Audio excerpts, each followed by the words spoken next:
Once upon a time, there was a young man named Simon who lived in a small village in the mountains. Simon was a simple man, content with his life as a farmer and a father to his 2 children. But deep down, he yearned for something more.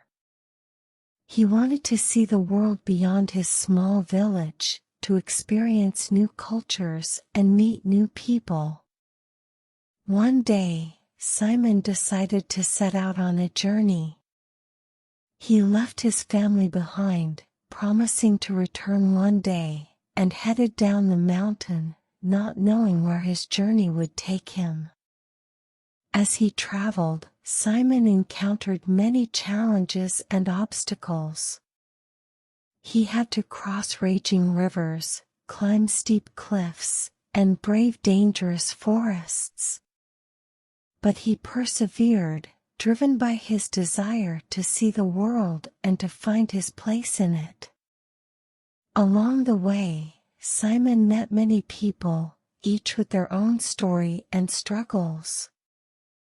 He met a kind old woman who taught him the ways of the land, a young boy who had lost his family to war, and a group of musicians who shared their songs and stories with him. Through his encounters, Simon learned many lessons about life and the world.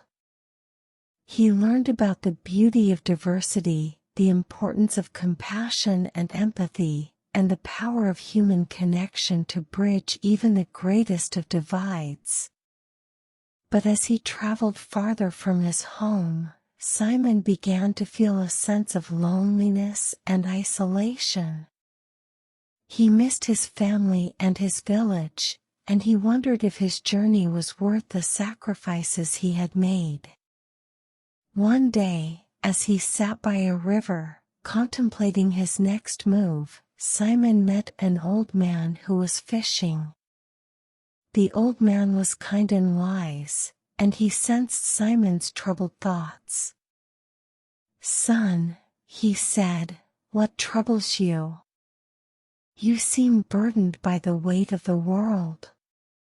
Simon explained his journey to the old man, and how he had left his family and his village behind to see the world. The old man listened patiently, nodding his head in understanding.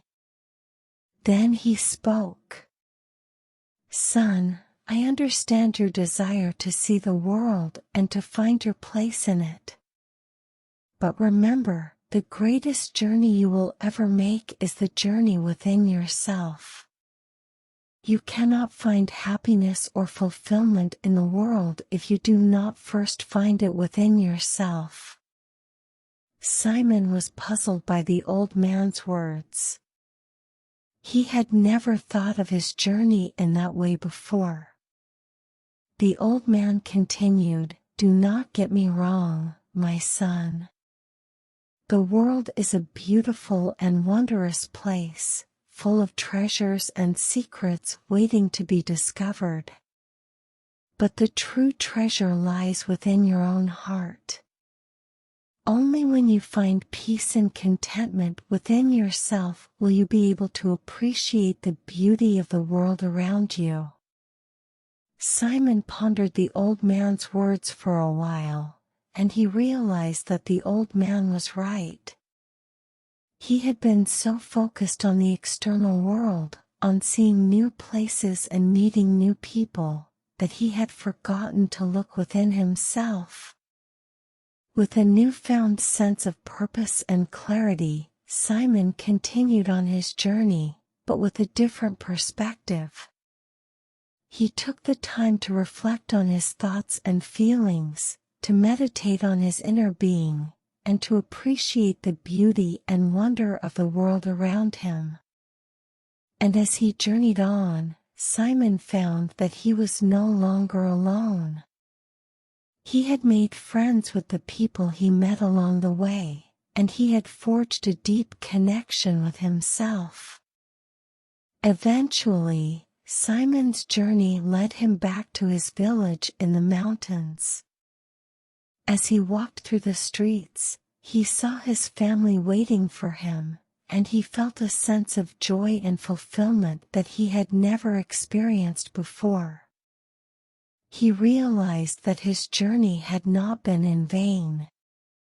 He had seen the world, met new people, and learned many lessons about life and the world. But most importantly, he had found himself. Simon returned to his life as a farmer, but with a renewed sense of purpose and a greater appreciation for the world around him. He shared his stories and lessons with his family and his community, inspiring them to look within themselves and to appreciate the beauty and wonder of the world.